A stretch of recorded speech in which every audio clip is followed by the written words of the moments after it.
Ja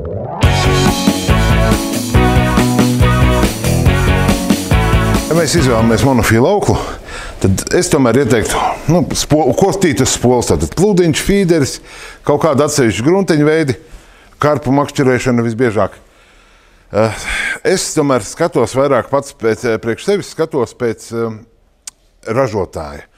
Nepazīstamu ražotāju auklu, ja pītēja auklā sabojāt neko nevar īsti, tur krāsa var nonākt nos, bet tad monofīlajās auklās tomēr tas pirmais iespējas vizuālais var atšķirties no tā, kā aukla uzvedās. Tāpēc es ieteiktu arī jums neriskēt ar savu naudu, pirkt pārbaudītu ražotāju auklas. Šajā veikalā ir viena no retajām vietām Latvijā, kur var nopirkt ļoti slavena itāļu ražotāja Trabuco, viens no vecākajiem itāļu ražotājiem Trabuco auklas. Trabuco ir pamatos agrāk bija tīri sporta inventāra ražotājs, bet pamazām kļuva tāds arvien izplatās, un viņu spēcīgās puses ir bolonēzes, auklas, tieši monofīlās, un pēdējā laikā arī nāk iekšā fīderi. Tāds 3 tādi zirdziņi, uz kuriem turās viss Trabuco brands. Visā pasaulē pazīstams, un sportistu un copes profesionāļu ļoti iecienīts zīmols.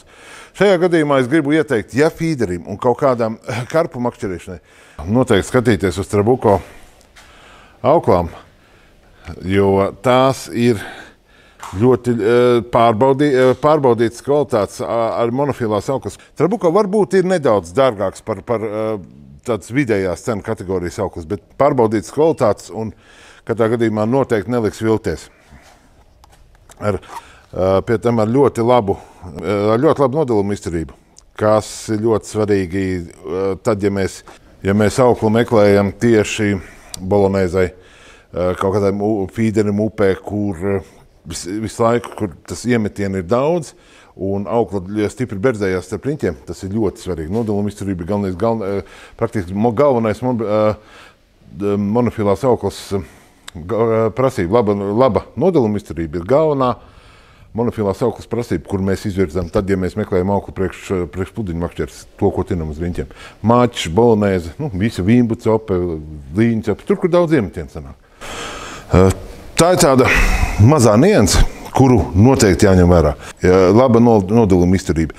Tas nozīmē ko? Tas nozīmē to, ka šādas te auklas uztinot, jūs varēsiet 1, 2, 3 copes reizes, kas ir praktiski vesela copes diena, laikā, kad upe nes smiltis, zāles, kas visas tādu jūtīgāku auklu norīvēt gan tā kā smilšpapīru.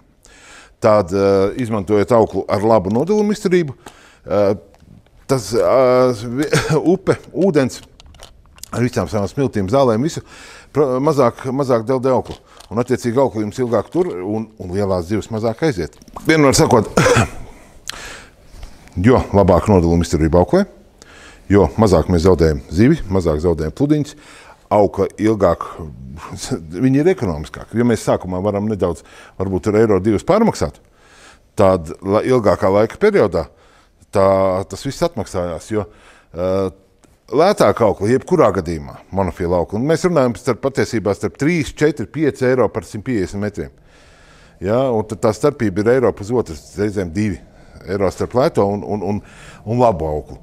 Ja, tā kā to starpību lētā aukla ļoti bieži, makšķerējot upēs, paliek blāva, ļoti ātra tāda spurēna.